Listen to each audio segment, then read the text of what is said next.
करते हैं। और आज आने का यहाँ स्पेशल मकसद था कि हमारे छोटे भाई थे पवन कुमार, उनकी 5 तारीख को जातिवादी गुंडों के द्वारा हत्या कर दिया गया। इस वजह से उस मामले में अभी तक पुलिस के द्वारा जो समुचित कार्रवाई होनी चाहिए थी वो नहीं हो पाई है। इस वजह से हम लोगों को आना पड़ा है। और ये घटना इतना हृदय विदारक है कि बिहार में, जो कि खुद मुख्यमंत्री नीतीश कुमार जी का गृह जिला है नालंदा, और वो दावा करते हैं सुशासन का, लेकिन रोज दिन प्रतिदिन जिस प्रकार से सुशासन के सरकार में, नीतीश कुमार के सरकार में दलितों के ऊपर अत्याचार बढ़ा हुआ है। रोज किसी चमार का, किसी दुसाध का, धोबी का, पासी का, मुसहर का, डोम का, बाल बच्चा का जब हत्या हो रहा है, उनकी बहन बेटियों का इज्जत आबरू के साथ खिलवाड़ किया जा रहा है, तो सीधे तौर पे सवाल उठता है कि नीतीश कुमार जी बताएं कि सुशासन कहाँ है। ये सुशासन क्या चंद जातियों के लिए? क्या सिर्फ और सिर्फ बिहार में सुशासन मुख्यमंत्री की जाति के लिए है, या फिर जो अपर कास्ट है उनकी जाति के लिए है? दलितों के लिए सुशासन नहीं है।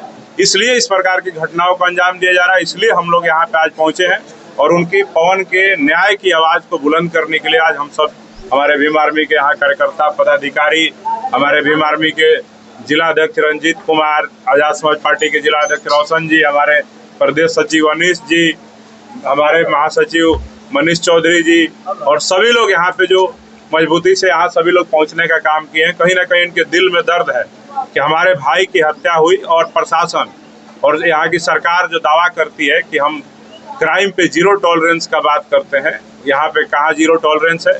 और इस प्रकार घटनाएं बढ़ी हुई है, इसको देख करके समाज में आक्रोश है। और मैं आप सबके माध्यम से ये कहना चाहता हूँ कि नालंदा जिला पुलिस प्रशासन के लोग कान खोल करके सुन लें। 1 सप्ताह का मैं भीम आर्मी की तरफ से आपको समय दे रहा हूँ।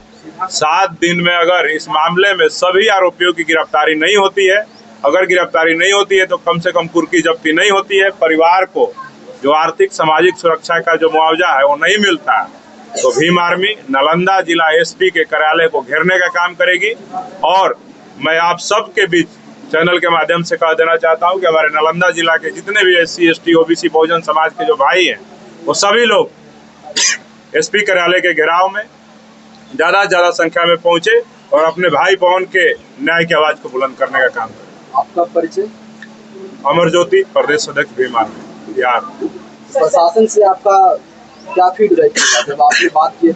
देखिए, थानाध्यक्ष साहब से मेरी बात हुई है, उन्होंने बोला कि जो 2 आरोपी हैं इसमें उनको गिरफ्तार किया गया है, बाकी 6 अन्य हैं, उनकी भी गिरफ्तारी के लिए टेक्निकल एविडेंस FSL की जो रिपोर्ट है उसके आधार पे वो लोग छानबीन कर रहे हैं। उनका कहना है कि अपराधी जो है जिला छोड़ करके भागा हुआ है, उसकी गिरफ्तारी के लिए प्रशासन के द्वारा हर संभव प्रयास किया जा रहा है। लेकिन 17-18 दिन बीतने के बाद भी अगर प्रशासन अभी तक प्रयास ही कर रही है, तो मेरा सीधा सवाल है कि नालंदा जिला की पुलिस कहीं ना कहीं लग रहा है कि मुख्यमंत्री के दबाव में आकर उन जातिवादी गुंडों को संरक्षण देने का काम कर रही है। नहीं तो 18 दिन बीतने के बाद अगर अपराधी शिकंजे में नहीं है, तो सीधे तौर पर सवाल है कि नालंदा पुलिस जो है अपना कर्तव्य निर्वहन करने में कहीं ना कहीं नाकाम है। इस वजह से इस घटना में लेट लतीफी हो रही है। इसमें कोई राजनीति शासन? बिल्कुल हो सकता है, बिल्कुल हो सकता है, क्योंकि मुख्यमंत्री का जिला है और मुख्यमंत्री के जिला में कोई भी घटना हो तो कहीं ना कहीं राजनीति से प्रेरित ही होता है, चाहे उनके गांव की घटना हो या उनके बगल का, उनके जिले का। मुख्यमंत्री का जिला, यहाँ पे अपराधी भी हमको लगता है कि शासन और प्रशासन से आज्ञा लेकर के ही अपराध को अंजाम देते हैं। तो हमको लगता है कि इसमें कहीं ना कहीं मुख्यमंत्री के जो गुंडे हैं उनके द्वारा, पाले हुए गुंडों के द्वारा इस घटना को अंजाम दिया गया है और अभी तक इसमें कार्रवाई भी नहीं हो रही। तो कहीं ना कहीं लग रहा है कि मुख्यमंत्री का संरक्षण उन गुंडों को प्राप्त है, इस वजह से अभी तक गिरफ्तारी नहीं हो पाई है। नहीं तो अगर मुख्यमंत्री का संरक्षण प्राप्त नहीं होता, उनके पार्टी के नेताओं के, उनके विधायकों के, उनके सांसदों के, उनके द्वारा बनाए हुए थाना प्रभारियों के, उनके द्वारा बनाए हुए जिले के DSP SP के द्वारा अगर उनका संलिप्तता नहीं होता, उनका संरक्षण अपराधियों को नहीं प्राप्त होता, तो हमको लगता है कि अभी तक सारे आरोपी पकड़े गए होते, उनके घरों की कुर्की जब्ती हो गई होती। लेकिन सवाल है कि अगर अभी तक 18 दिन बीतने के बाद भी परिवार को न्याय नहीं मिला, सबकी गिरफ्तारी नहीं हुई, उनकी कुर्की जब्ती नहीं हुई, इनको मुआवजा नहीं मिला, तो सवाल है कि सीधे तौर पे इसमें सरकार का कहीं ना कहीं राजनीतिक तालमेल के कारण ही अपराधियों को बचाने का प्रयास किया है। क्या आपको लगता है कि नीतीश का राज में अफसर राज और लालू का राज में देखिए, नीतीश कुमार की सरकार और लालू यादव की सरकार और उनके राज की अगर बात किया जाए तो हमें लगता है कि नीतीश कुमार जी के राज में, लालू जी के राज में हो सकता है कि गुंडों का जंगल राज का, अपराधियों का हौसला बुलंद होता था।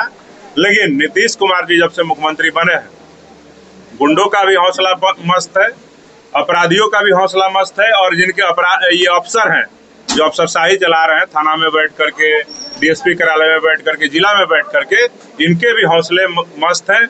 और यहाँ पे आम जनता एकदम त्रस्त है। और यहाँ पे जंगल राज तो पहले कहा जाता था, लेकिन नीतीश कुमार ने बिहार को महाजंगल राज बना दिया है।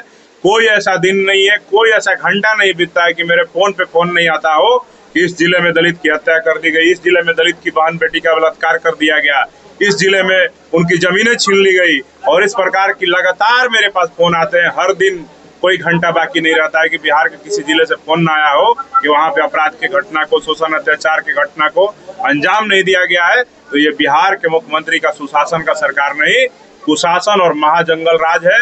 और इसको भीम आर्मी के लोग, आजाद समाज पार्टी के लोग प्रतिबद्ध है कि 2025 में नीतीश कुमार के महाजंगल राज का अंतिम यात्रा हम लोग निकालने की तैयारी कर ली है। चिराग पासवान बहुजन का बात करता, लेकिन बहुजन के लिए काम नहीं करता, बहुजन एकता के लिए करता कि बहुजन का वोट बैंक करता, बहुजन के लिए कि बहुजन मेरे साथ है। देखिए, चिराग पासवान का बहुजन मतलब समझते हैं क्या होता है? चिराग पासवान का बहुजन, चिराग पासवान का बिहारी फर्स्ट, बिहार फर्स्ट सिर्फ और सिर्फ उनके परिवार में है और उनके पैसे में।